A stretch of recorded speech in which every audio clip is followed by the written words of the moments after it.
Hello everyone, welcome back to my channel. আশা করছি আপনারা সবাই ভালো আছেন, সুস্থ আছেন। আমিও খুবই ভালো আছি। আজকে আমি আপনাদের সাথে শেয়ার করব ফুচকার রেসিপি, সবার প্রিয়, কি তাই না? তো ফুচকা বানাতে গিয়ে অনেকে কিন্তু ফেল মারে, বলে আলু আর টক ঝোল এই দুটো তো বানাতে পেরেছি, কিন্তু ফুচকা বানাতে পারিনি। ফুচকা বানাতে গিয়ে নাকি নরম হয়ে যায়, দোকানের মতো একদম মুচমুচে হয় না। তো আমি আজকে দেখাবো একদম সহজেই, সহজভাবে বুঝিয়ে দেবো আপনাদেরকে, শুধু পরিমাপটা ঠিক রেখে। আর যদি টিপসগুলো ফলো করেন তাহলে কিন্তু দোকানের মতো 100% গ্যারেন্টি পারফেক্ট ফুচকা হবেই হবে। তার জন্য কি করতে হবে আপনাদেরকে, ভিডিওটা পুরো স্কিপ না করে কন্টিনিউ দেখতে হবে। এতে কি হবে, মাঝখানে যদি আমি কোনো টিপস বলি কিংবা পরিমাপ বলি, সেটা তাহলে গুলিয়ে যাবে না, আপনারা সম্পূর্ণ জানতে পারবেন। আর সেটা ফলো করে বাড়িতেও বানাবেন, আর সেটা পারফেক্টও হবে। আর যদি স্কিপ করে যান তাহলে অনেক কিছু ছেড়ে যাবেন, আর বাড়িতে পারফেক্ট বানাতে পারবেনও না, আর কমেন্ট বক্সে এসে আমাকে উল্টোপাল্টা কথা বলবেন। তাই জন্য স্কিপ না করে দেখতে থাকুন। তাহলে চলুন কিচেনে যাই এখন।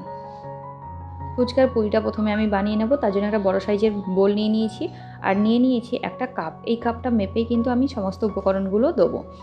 তো একটা কাপ নিয়ে নিয়েছি, 1 কাপ দিয়ে দিচ্ছি আমি সুজি। আর এই সুজিটা কিন্তু একদম ধুলোর মতো সুজি নিলে হবে না, মার্কেটে যে দানা দানা সুজিটা পাওয়া যায় ওই সুজিটা নিতে হবে। আর যতটা পরিমাণে সুজি, তার 4 ভাগের 1 ভাগ নিতে হবে ময়দা। ভালো করে শুনবেন, 4 ভাগের 1 ভাগ। কম হবে কিন্তু বেশি যেন না হয়। বেশি হলে কি হবে, ফুলে তো উঠবে, লালও হবে, কিন্তু একটু পরে দেখবেন ঠান্ডা হয়ে যাওয়ার পরে নরম হয়ে যাবে। এখানে আমি 1 কাপ সুজির জন্য ময়দা নিয়েছি, উঁচু করে দিলে 1 চামচ, আর যদি সমান করে দিই 1.5 চামচ। ময়দা সুজিটা মিশিয়ে নেওয়ার পর এরপর দিয়ে দিলাম আমি জল। জলটা কিন্তু একদম ফুটন্ত গরম জল হতে হবে। আর যতটা পরিমাণে সুজি তার অর্ধেক জল, 1/2 কাপ জল আমি ফুটিয়ে নিয়ে এর মধ্যে দিয়ে দিয়েছি। এবার চামচ দিয়ে নেড়ে নিচ্ছি, কারণ বেশ গরম আছে।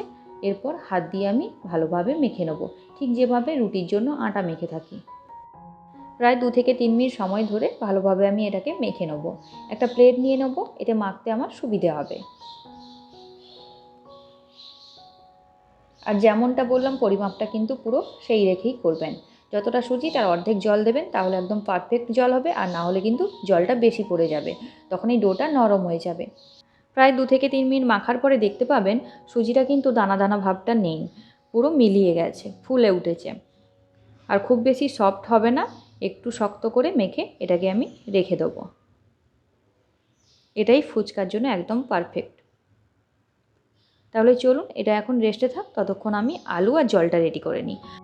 এখানে কেউ স্কিপ করবেন না, কারণ আলু আর টক জলটা অনেকেই বানাতে পারে, তবে আজকে যে জলটা বানাবো সেটা কিন্তু আমি একটু স্পেশাল বানাবো, গুজরাট স্পেশাল খাট্টা মিঠা পানি, যেটা আমি বানাবো খেজুর দিয়ে। তো হ্যাঁ, ঠিকই শুনছেন, খেজুর দিয়ে। তো আপনারা তার জন্য ভিডিওটা দেখুন, খুব ভাল লাগে এই পানিটা খেতে। ফুচকাটার টেস্টটা যেন আরও একটু দ্বিগুণ করে দেয় এই জলটা যদি সাথে থাকে। আমার তো খুব প্রিয় জল, তাই জন্যই আপনাদের সাথে শেয়ার করছি। তো প্রথমে আমি আলুটা মেখে নিই, তারপর জলটা রেডি করে নেব। এখানে আমি নিয়ে নিয়েছি একটা আলু সেদ্ধ করে। আলুটা মেখে নেওয়ার পরে আমি দিয়ে দিলাম স্বাদ মতো লবণ। এরপর দিয়ে দিচ্ছি 1 মুঠো সেদ্ধ করা মটর, আর দেবো 1 মুঠো ভেজানো ছোলা, কাঁচা ছোলা। এরপর দেবো, ঝালটা আপনাদের পছন্দ মতো দেবেন, কাঁচা লঙ্কা কুচোনো।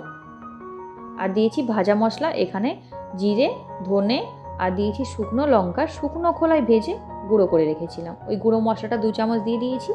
কুচোনো পেঁয়াজ দিলাম। ব্যাস, মেখে নিলেই রেডি এটা ফুচকার আলু। এখানে আমি ধনেপাতা ইউজ করছি না, কারণ আমি জলের মধ্যে ধনেপাতাটা ইউজ করব। বাটির মধ্যে আলুটাকে ভরে আমি এখন সাইড করে রেখে দেবো। এরপর আমি জলটা রেডি করে নেবো, যেটা হলো গুজরাট স্পেশাল জল, খাট্টা মিঠা পানি। আমার খুবই ফেভারিট, তাই বারবার বলছি। আপনারাও একবার ট্রাই করতে পারেন, সত্যি বলছি আপনারাও ফ্যান হয়ে যাবেন। প্রথমে মিক্সারের একটা জার নিয়ে নিয়েছি, এর মধ্যে দিলাম 1 মুঠো ধনেপাতা। আর যতটা ধনেপাতা তার অর্ধেক নিতে হবে পুদিনা পাতা। এটা কিন্তু পুদিনা পাতা, ভালোভাবে দেখবেন, কেউ আবার কমেন্ট করে বলবেন না যে আমি তুলসী পাতা নিয়েছি। আর দিয়েছি 2টো কাঁচা লঙ্কা। এবার যেটা দিচ্ছি সেটা হলো খেজুর। এখানে আমি 5টা খেজুর নিয়েছি, সকাল থেকে ভিজিয়ে রেখেছিলাম, এখন বিকেলবেলা আমি ফুচকাটা বানাচ্ছি। সারাদিন ভিজিয়ে রেখেছি, খেজুরটা বেশ ফুলে উঠেছে। বীজটা বের করে খেজুরটা মিক্সির জারের মধ্যে দিয়ে দিলাম। এখানে আপনারা চাইলে খেজুরের গুড়ও ইউজ করতে পারবেন, তবে খেজুর দেওয়ার দরকার নেই। খেজুর কিংবা খেজুরের গুড় যে কোনো একটা ইউজ করতে হবে। জল দিয়ে পেস্ট বানিয়ে নিতে হবে, জল ছাড়া কিন্তু পেস্ট বানানো হবে না, তাই জলটা দিয়েই পেস্টটা বানিয়ে নেবেন। এরপর একটা বড় ছাঁকনি নিয়েছি, পেস্টটাকে আমি ছেঁকে নেবো, একটু জল দিয়েই ছেঁকে নিচ্ছি। এতে কি হবে, যে ঘষাগুলো আছে সেগুলো ছাঁকা হয়ে যাবে, সুন্দর একটা পেস্ট রেডি হয়ে যাবে। দেখুন ছাঁকনির পেছনে কি সুন্দর পেস্টটা বেরিয়ে এসছে, আর ওপরে কিন্তু ঘষাগুলো থেকে গেছে। এবার এর মধ্যে আমি দিয়ে দেবো কিছু উপকরণ। তার মধ্যে দিচ্ছি সবার প্রথমে সেটা হলো পানিপুরি মশলা, যেটা মার্কেটে 10 টাকা দামে পেয়ে যাবেন, সারা মাস ধরে খাবেন। তো সামান্য একটু পানিপুরি মশলা দিয়ে দিতে হবে, আর দিতে হবে স্বাদ মতো লবণ। আর এখানে আমি দেবো লেবুর রস। আপনারা লেবুর রসের জায়গায় চাইলে তেঁতুলের কাতও ইউজ করতে পারেন, তবে আমি তেঁতুলের কাত দিয়ে বানাবো না, আজকে আমি লেবু দিয়েই বানাবো। তো মিষ্টিটা তো চলে এসছে খেজুর থেকে, আর টক ভাবটা চলে এলো এই লেবু থেকে, আর পানিপুরি মশলাও মিশে গেছে, সাথে পুদিনা ধনে পাতা। উফ, মারাত্মক লাগে এই জলটা, মানে এমনি খেয়ে ফেলা যায় ফুচকা দিয়ে, শুধু মানে আলু মাখা দরকার নেই, শুধু পুরিটা দিয়ে এই জলটা খেতে খুব সুন্দর লাগে। তো ওখানে তো আমার জল আর আলু রেডি হয়ে গেছে, এখানে এবার আমি পুরিগুলো রেডি করে নেবো। এরপর ঢাকনা খুলে যে ডোটাকে বের করে নিয়েছি, এটাকে আমি ভালোভাবে একটু মেখে নেবো, কারণ তলার দিকটাতে না ভেজা ভেজা চলে এসছে আর ওপর দিকটাতে শুকনো হয়ে গেছে, তাই একটু মেখে নিতে হবে, 1 মিনিট সময় মাখলেই হবে। এরপর এর থেকে আমি লেচি কাটবো, বড় বড় করে লেচি কাটবো, কারণ বড় রুটির মতো করে মাছ থেকে আমি ছোট ছোট করে কৌটো কিংবা গ্লাস দিয়ে কেটে নেবো। আপনারা চাইলে একটা একটা করেও বেলে নিতে পারেন, তবে তাতে কি হয়, টেরা বেঁকা শেপ হয়ে যায় আর একটু টাইম বেশি লাগে, এতে একটু কম সময় অনেকগুলো বানানো যায়। আর এটা বেলার সময় কিন্তু কোনো রকম গুঁড়ো ময়দা কিংবা আটা লাগে না। তো আপনারা যদি দেখছেন খুব বেশি লেগে যাচ্ছে, বেলতে পাচ্ছেন না, তাহলে সামান্য একটু ময়দা দেবেন। আর এটা উল্টো সাইডটা কিন্তু সবসময় ভেজা ভেজা ভাব থাকবে, ভয়ের কোনো কারণ নেই। খুব বেশি পাতলা করার দরকার নেই, মানে এতটাও পাতলা করবেন না যাতে এক সাইড থেকে আরেক সাইড দেখা যায়।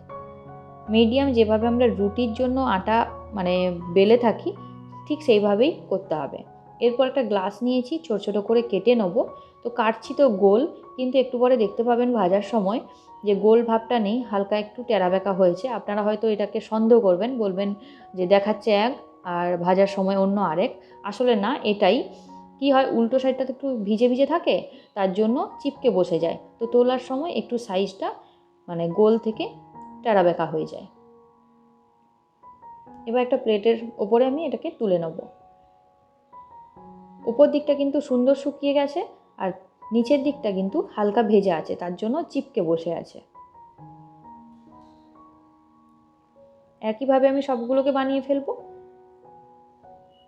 ওই কাঁটাটা যেটা আমি বের করলাম সেটাকেও একটু গোল করে নিয়েছি, দিয়ে ওটাকেও আবার রুটি বানিয়ে নিচ্ছি। ফেলবো না, আমি এইভাবে যতক্ষণ চলবে ততক্ষণ চালাবো। তারপর সবশেষে ছোটো ছোটো করে লেচি কেটে কয়েকটা আমি বেলে নেবো। আপনাদেরকে 2 রকমই আমি দেখিয়ে দেবো। চলুন তাহলে এইভাবে পুরোটা আমি বানিয়ে ফেলি, তারপর আপনাদের সাথে দেখা হচ্ছে।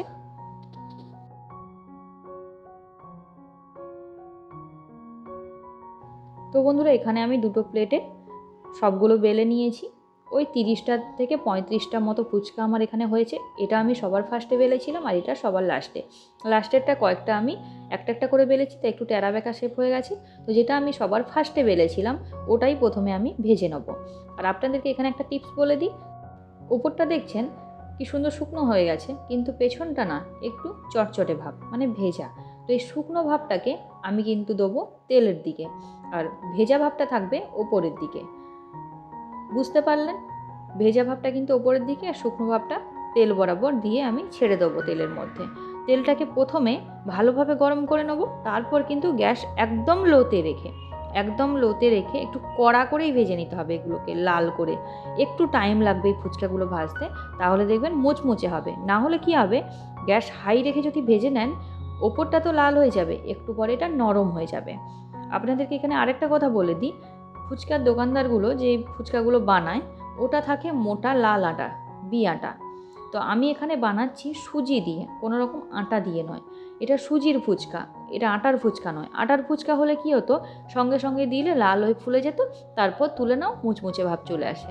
কিন্তু এটা সুজির ফুচকা, তো তাই একটু টাইম ধরে কড়া করে ভেজে নিতে হবে। আর গ্যাসের আঁচ হাইতে রেখে ছাড়তে হবে ফুচকাগুলো, তারপর গ্যাসের আঁচ একদম লোতে রেখে কম গ্যাসে এটাকে ভেজে নিতে হবে। তবেই কিন্তু পারফেক্ট মুচমুচে ফুচকা হবে, আর না হলে ফুচকাগুলো কিন্তু নরম হয়ে যাবে। আর একটু কড়া করেই ভাজবেন।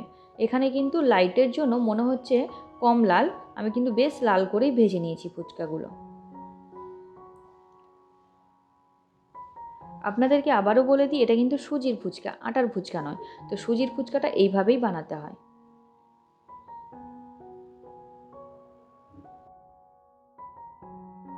এইভাবে আমি সবগুলো ফুচকাকে ভেজে নেবো। আর এই ফুচকাগুলো কিন্তু খেতে দারুণ লাগে, স্বাদ কিন্তু অসাধারণ লাগে, কোনো রকম চেঞ্জেস নেই। তো চলুন ফুচকাগুলো আমি ভেজে নিই, আবার দেখা হচ্ছে আপনাদের সাথে। সবগুলো ফুচকা একইভাবে ভেজে নেবো। আর একটা কথা বলে দিই, এখানে ফুচকাগুলো তেলের মধ্যে দেওয়ার পরে কিন্তু একটা হাতা দিয়ে ওপরে একটু প্রেস করে দেবেন, এতে কী হবে সহজেই ফুলে আসবে। আর এটা হলো একদম আসল কালার। এইভাবে আমি সবগুলো ফুচকাকে ভেজে নিয়েছি। এবার আমি আপনাদেরকে দেখিয়ে দিই কতটা মুচমুচে হয়েছে। শেষের দিকে 2-3টে একটু বেশি করা হয়ে গেছে, কারণ মাম্মাম ঘুম থেকে উঠে পড়েছিল, ওকে তুলতে গিয়ে ফুচকাটা এখানে একটু বেশি কালো হয়ে গেছে। অতটা কালো করার দরকার নেই। এবার ফুচকাগুলোর আওয়াজ শুনে নিশ্চয়ই বুঝতে পারছেন যে কতটা মুচমুচে হয়েছে। দারুণ মুচমুচে হয়েছে, একদম দোকানের মতো। আর খেতেও কিন্তু ফাটাফাটি হয়। আপনাদেরকে আরও কয়েকটা ভেঙে দেখাচ্ছি, দেখে নিশ্চয়ই বুঝতে পারছেন ফুচকাগুলো কতটা মুচমুচে। তাহলে এইভাবে বাড়িতে একবার ট্রাই করুন, অবশ্যই পাস করবেন, ফেল নয়। তাহলে চলুন যেগুলো আপনাদেরকে ভেঙে দেখালাম ওইগুলোর মধ্যে একটা ট্রাই করে দেখা যাক। প্রথমে একটা ফুচকা নিয়ে নিলাম, এরপর দিয়ে দিচ্ছি আলু সেদ্ধ, তারপর দেবো খাট্টা মিঠা পানি। দেখেই জিভে জল চলে আসছে। আমি তো বানিয়ে ফেললাম, আপনারা কবে বানাচ্ছেন সেটা কমেন্ট করে জানাবেন। আর আমার চ্যানেলে নতুন বন্ধু হলে চ্যানেলটিকে সাবস্ক্রাইব করে দেবেন। ইউটিউব থেকে দেখলে আর ফেসবুক থেকে দেখলে পেজটিকে ফলো করে দেবেন। চলুন টাটা বাই বাই, আবার দেখা হচ্ছে নতুন কোনো ভিডিও নিয়ে।